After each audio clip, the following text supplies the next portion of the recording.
இப்ப இந்த பதிவுல நம்ம என்ன பார்க்க போறோம்னா, நிறைய பிறந்த தேதியில் உள்ள அந்த எண்கள் வந்து மகான்களையும் தீர்க்க தரிசிகளையும் உருவாக்கும். அது போன்ற தேதிகள் என்னென்ன அப்படிங்கறத பத்தி இப்ப நம்ம வந்து பார்க்க போறோம்.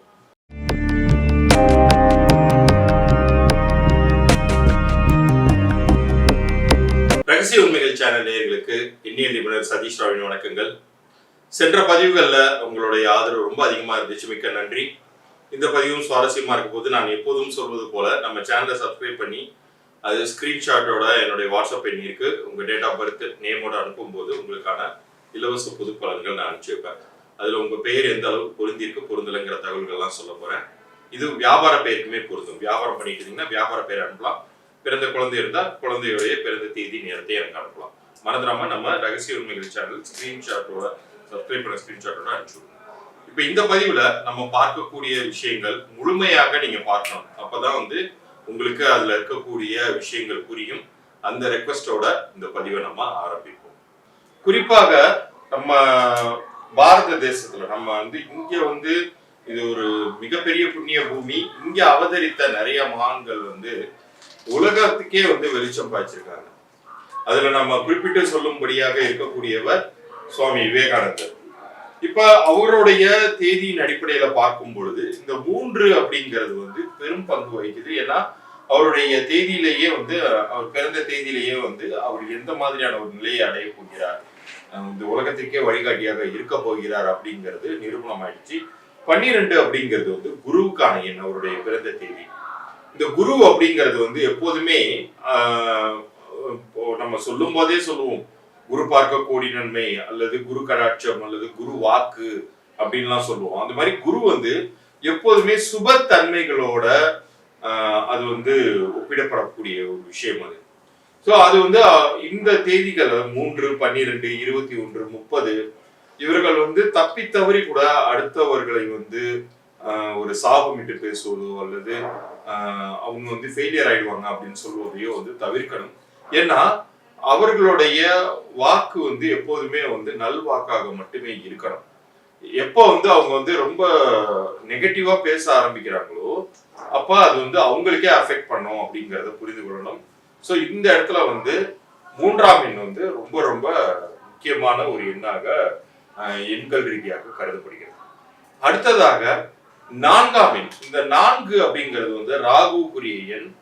இந்த ராகு அப்படிங்கிறது வந்து உலகியல் வாழ்க்கையோட இருந்தாலுமே கூட அவர்கள் வந்து ஒட்டியும் ஒட்டாமல், அந்த தாமரை இலை தண்ணீர்னு ஒரு ஓமை எப்போதுமே சொல்லுவாங்க இல்லையா, அது மாதிரியான ஒரு வாழ்க்கையை வாழ்பவர்கள். அவர்களால் மற்றவர்களுக்கு நிறைய உபகாரங்கள் அப்படிங்கிறது கிடைக்கும். ஆனா இவங்க ஒரு இடத்துக்கு போய் ஒரு ஹெல்ப்புங்கிறது கேட்டாங்கன்னா, நான் அன்றாட வாழ்க்கையில இருக்கிறவங்களுக்கே சொல்றேனே, 4ஆம் தேதிகள்ல பிறந்தவங்களுக்கு, ஏன்னா இது வந்து அடுத்தவர்களுக்கு வழிகாட்டக்கூடிய ஒரு லீடராக இருக்கக்கூடிய ஒரு எண் அப்படிங்கிறத தாண்டி இவர்கள் ஒருவரிடமும் போய் நிற்க முடியாத ஒரு எண்ணாக அது இருக்கும். இவங்களுக்கு யாரும் வந்து தேடி வந்து ஹெல்ப் பண்ண மாட்டாங்க. இவங்களுக்கு வந்து அதற்கான உரிமை இருந்தாலுமே கூட இவங்க ஒரு 100 ரூபாய் செய்துட்டு அந்தாண்ட போய் அவங்க 1 ரூபாய் கேட்டா கூட அவங்க யாரும் கொடுக்க மாட்டாங்க. அது மாதிரியான ஒரு எண்ணாக அது இருக்கு. ஆனா அது மிகப்பெரிய மகான்களை உருவாக்கிய ஒரு எண்ணாக இருக்கு. ரமண மகரிஷியை சொல்லலாம். ரமண மகரிஷி அவர்களுடைய பிறந்த தேதி 30/12/1879. இதுல ஒவ்வொரு நம்பர் பக்கத்திலையும் பிளஸ் போட்டு வரக்கூடிய கூட்டுத்தொகை பாத்தீங்கன்னா அந்த 4ஆம் எண்ணை உருவாக்குவதை நம்ம பார்க்கலாம். ஆனா அவர் வந்து பேசாமலேயே உபதேசித்த ஒரு மிகப்பெரிய ஞானி. இந்த உலகத்தை விட்டு அவர் நீங்கும் போது கூட வந்து அவருடைய ஒளி உடல் வந்து வானத்தை நோக்கி போவதை அந்த திருவண்ணாமலையை சேர்ந்த மக்கள் வந்து கண்கூடாக பார்த்ததற்கான பதிவு வந்து இன்னைக்கு வரைக்கும் இருக்கு. அந்த அளவுக்கு மிகப்பெரிய ஞானிகளை உருவாக்கக்கூடிய ஒரு எண் இந்த 4ஆம் எண். அடுத்ததாக நம்ம வந்து ஒரு சில எண்கள் இருக்கு, ரொம்ப வித்தியாசமாக அது செயல்படும். அது வந்து உலகியல் ரீதியாக கற்பனை சக்தி மிகுந்த ஒரு எண்ணாகவும், மீடியா ரிலேட்டடான அதாவது பொழுதுபோக்கு அம்சத்திற்குரிய ஒரு எண்ணாகவும் கருதப்பட்டாலும் அதனுடைய மற்றொரு பரிமாணம் வந்து ஆன்மீக ஆராய்ச்சியில், இப்ப வந்து ஒரு கிரியேட்டிவ் ஃபீல்ட்ல ஒருத்தவங்க இருக்காங்க அப்படின்னு வச்சுக்கோமே. இப்போ இந்த கிரியேட்டிவ் ஃபீல்டுக்கும் அதாவது மீடியா ஃபீல்டுக்கும் ஸ்பிரிச்சுவாலிட்டிக்கும் என்ன பெரிய மலையளவு டிஃப்ரென்ஸ் இருக்குது. ரெண்டுத்துக்குமே வந்து பெரிய முரண் இருக்குது. ஆனால் இது இரண்டுமே வந்து கவனித்து பார்த்தீங்கன்னா, டீப்பாக கவனித்து பார்த்தீங்கன்னா, ஆழ்ந்து ஒரு விஷயத்தை வந்து ஆராய்ச்சி பண்ணி போகக்கூடியது. இமேஜினேஷன் உலகத்திலே இருந்து அது பொழுதுபோக்கு அம்சமாக கொடுக்கும்போது அவங்க வந்து மீடியா லைனில் ஷைன் பண்ணுவாங்க. அதே சமயத்தில் தன்னைத்தானே ஆராய்ந்து தன்னுடைய சுயத்தை ஆராய்ந்து உள்ளுக்குள்ளார போகும்போது அவங்க கடவுளை காண்பார்கள், கடவுளாகவே ஆவார்கள். அது போன்ற எண்களை உருவாக்கக்கூடியது மிகவும் சக்தி படைத்த இரண்டாம் எண். இந்த இரண்டாம் எண்ணினுடைய மற்றொரு சைடு தான் வந்து ஏழாம் எண். இப்போ ஒரு நாணயத்தின் இரு பக்கங்கள் போல 2ம் 7மே வந்து சந்திரனுக்குரிய புத்தி அம்சத்தோட அந்த ஞானத்தோட இருக்கக்கூடியது தான். இப்போ இந்த இரண்டாம் எண் அம்சத்தில் உருவாகிய மாபெரும் ஞானி, நான் சமீப காலத்தில் வாழ்ந்து சென்ற ஞானிகளையே நான் குறிப்பிடுறேன். ஏன்னா அப்போ தான் உங்களால் ஈஸியாக ரிலேட் பண்ணிக்க முடியும்.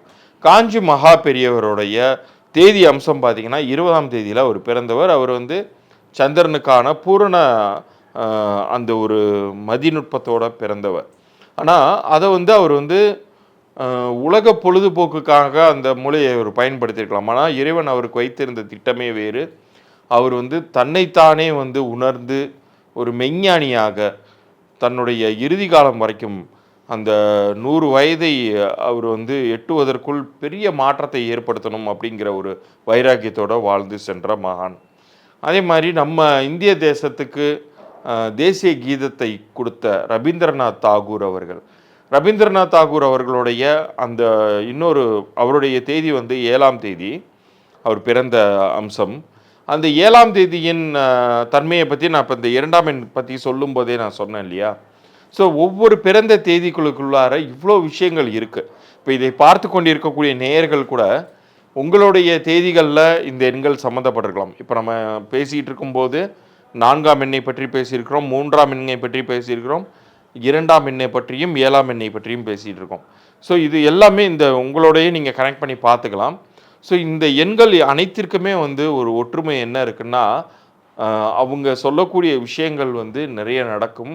இவர்களுக்கு உள்ளுணர்வுகள் அதிகமாக இருக்கும். வெறும் ஸ்பிரிச்சுவாலிட்டியோட மட்டுமே நம்ம வந்து அட்டாச் பண்ணி இந்த விஷயங்களை பார்த்துடணுமா அப்படின்னு கேட்டால், ஜென்ரல் லைஃப்பில் இருக்கிறவங்களுக்குமே வந்து இது பொருந்தும்.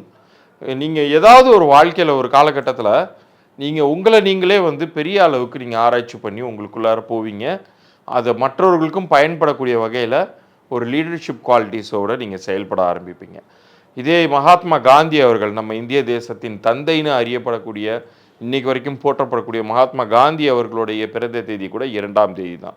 அவர் ஒரு காலகட்டம் வரைக்கும் இந்த சாதாரண உலக வாழ்க்கையில் இருந்தவர் தான். அவர் ஒரு மனுஷன் ஒரு எந்தெந்த வகையில் வந்து தவறு செய்வானோ, பொய் உரைப்பானோ, அது எல்லாமே தன்னுடைய சத்திய சோதனைகளில் அவர் குறிப்பிட்டிருக்காரு. அந்த மாதிரி மிக சாதாரணமான ஒரு மனித நிலையில் இருந்து ஒரு கட்டத்தில் எப்படி வந்து அவர் வந்து உலக லீடர்ஸ் எல்லாருமே அவரை திரும்பி பார்க்க வைக்கக்கூடிய அளவிற்கு நெல்சன் மண்டேலா அவர் வாழ்ந்த காலம் வரைக்குமே வந்து மகாத்மா காந்தியை புகழ்ந்து கொண்டிருந்தார். அது மாதிரி ஒரு பெரிய லீடராக அவர் உருவானார். ஆன்மீகத்தின் பக்கமும் அவர் திரும்பி இருந்தார். அதற்கு அவருடைய அந்த பிறந்த தேதியில் இருந்த அந்த 2ஆம் எண்ணுமே காரணம். ஸோ இதை பார்த்து கொண்டிருக்கக்கூடிய உங்களுக்குமே இந்த எண்களுக்குரிய தன்மை அப்படிங்கிறது வந்து நம்ம பிறக்கும் பொழுதே நிர்ணயிக்கப்பட்டது அப்படிங்கிற ஒரு விஷயம் புரிஞ்சிருக்கும். உங்களுடைய பிறந்த தேதி, உங்களுடைய பெயரின் அமைப்பை பற்றி நீங்கள் தெரிந்து கொள்ளணும்னா நம்ம சேனலை சப்ஸ்கிரைப் பண்ணி ஸ்க்ரீன்ஷாட்டோடு அனுப்பிச்சி விடுங்க. நான் ஏற்கனவே இந்த சேனலில் இந்த பகுதியின் ஆரம்பத்திலே நம்ம சொன்னது மாதிரி உங்களுக்கான பொது பலன்கள் 3 நாட்களுக்குள்ளார அனுப்பிச்சி வைக்கிறேன். மீண்டும் அடுத்த பதிவில் சந்திப்போம். நன்றி, வணக்கம்.